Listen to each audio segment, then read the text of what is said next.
السلام عليكم خوت، مرحبا بكم في هذا الفيديو هذا سبيسيالمون الدراري اللي يلاه باغيين يبداو في التفقيس الاصطناعي. بالنسبه كيشوفوا هاد الفقاصات هادو في السوق وما كيعرفوش طريقه الاستعمال ديالهم، واغلبيه ديال هاد الفقاصات كيكونوا غير تصاور، غير دي فوطو محطوطين، ولكن ما كيكونوش عارفين طريقه الاستعمال ديالهم وشنو البياس اللي كيجي ليكسيسوار اللي كيجي معاهم. هذا فيديو سبيسيالمون للدراري اللي بغاو يعرفوا كفكره وصافي، اولا يعني بغاو غير يعرفوا طريقه الاستعمال، لان هذا واجب.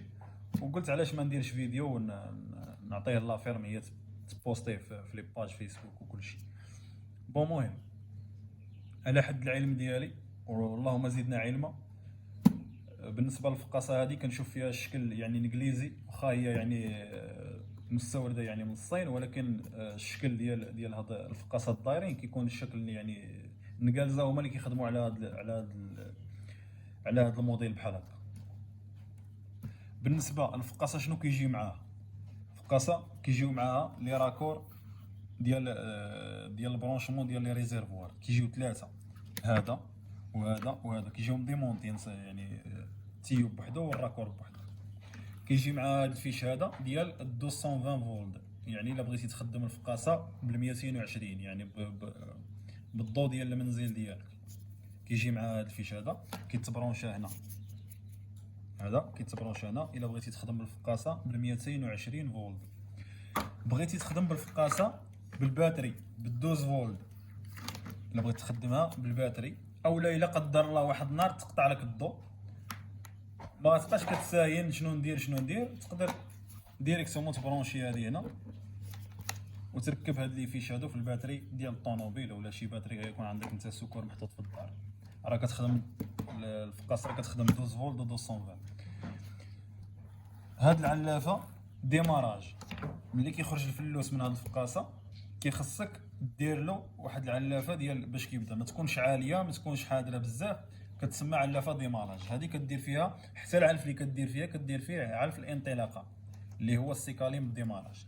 جوج شركات اللي راهم حاليا مكلاسيين في المغرب بروميان، ما نقدرش نسميهم، راهم معروفين، من الاحسن تاخذ من عندهم، من الاحسن حاليا، يعني حاليا من الاحسن تاخذ عندهم.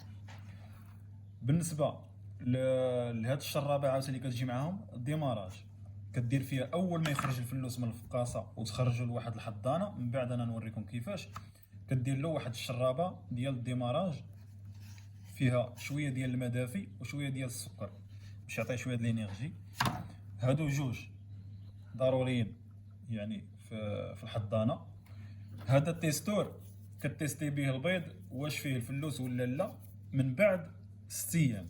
بالنسبه للمبتدئين من بعد 6 ايام، يعني نهار 7 ايام نهار 8 ايام تقدر تيستي البيض، تقبض البيضه، تطفي الضو، تشعل الضو ديال هذه، تحط البيضه بهذه الطريقه هذه، مثلا هذه هي البيضه، تشعل البيل ديالك وتضوي عليها من الفوق، وهي غادي يبين لك شنو كاين لداخل في البيضه. الا كانوا العروق يدير راه البيض مخصب يعني ملقح، تقدر تخليه في الفقاصه، والبيض اللي ما ملقاش تقدر تحيدو باش تبقى الفقاصه يعني ما تبقاش واحد البيضه جالسه. لان كاين، سمحوا لي خوتي جاتني غير واحد لابيل وتقطع الفيديو هذا علاش. بالنسبه كي قلت لكم يعني الا خليتي البيضه في الفقاصه مع الحراره ويعني الضغط كثرت الحراره، واحد النهار غتقدر تطرطق لك البيضه لداخل وغادي توسخ لك الفقاصه من الداخل. كثرت يعني ديك الحراره كدير واحد، كيوقع واحد البريسيون في البيضه لداخل. لهذا كنديروا الميراج ديالنا ومن بعد كنحيدوا البيضه اللي فيها الفلوس كنخليوها، اللي ما فيهاش يعني كتحيدها. هذا الكتالوج ديالها اللي كيجي معاها. بالنسبه للبرمجه ديالك، اول حاجه تركب الفيش ديالك، تفتي البيض في هاد الكارويات هادو، تركب الفيش ديالك. ملي كتركب الفيش كتسنى على ما كتافيشا لك هنا الحراره، ها هي عاطياني 19.4. انا غادي نبرمج الحراره بالنسبه للدجاج، غنبرك على السات البوطونه يعني هذه اللي على اليمين اللي على اليسار، بركه وحده غتطلع لي هنايا كتسني بواحد يعني الارقام شنو هما الحراره اللي باغي نبرمج انايا، نزيد اولا نقص. الا كانت 38 غادي ندير فيها 37 7، نقص. الا كانت قل من 37 7 غادي ندير الزائد.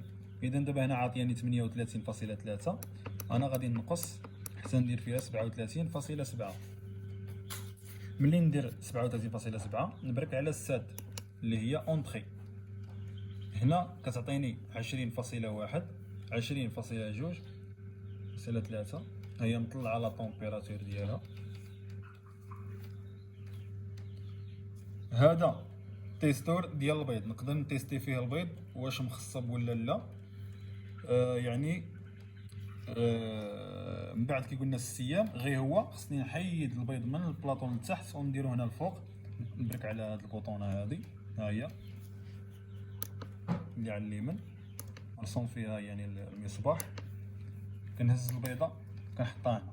يستحسن ندير التيست بهذا، يستحسن هذا نقدر ندير التيست والبيضه يعني مازال في بلاصتها نحط عليها قريب بلا ما نبقى نجبد البيضه نحطها لبرا، نجبد البيض نحط برا، هذا احسن. وبالنسبه لشي معلومات على التربيه ديال الفلوس مرحبا بكم. انا نخلي لكم واحد الفيديو غير كما كنقولوا حنايا نعطيكم فكره كيفاش كيكونوا الحضانات وكيفاش كنتعاملوا مع الفلوس. خليكم معنا. السلام عليكم. كيف ما شفتوا الاخوان، هنا الفلوس ملي كيخرج في الفقاصه كندير له واحد الحضانه ديالو، حضانه، وكندير له واحد مصباح التسخين. حنا كنخدموا بلا انفراروج يعني مصباح التسخين، وكيدير الاضاءه بهذا اللون هذا اللي كيخلي الفلوس يعني مكالمي. اول ما كنخرج الفلوس يعني من الفقاصه كندير له واحد الشرابه كي قلنا ديماراج كيف ما شفتوا هنايا، شرابه ديماراج فيها الماء دافي ها هو كيشرب.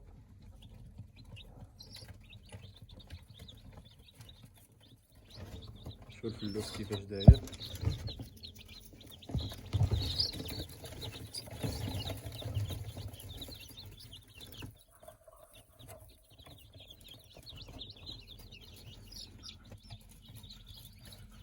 بالنسبه للبياس ديال بحال ديال الحضانات راه موجودين، كاين لانفراروج، كاين الدويه سيراميك، كلشي موجود، العلافات، الشرابات يعني بالاحجام مختلفه كلشي راه موجود.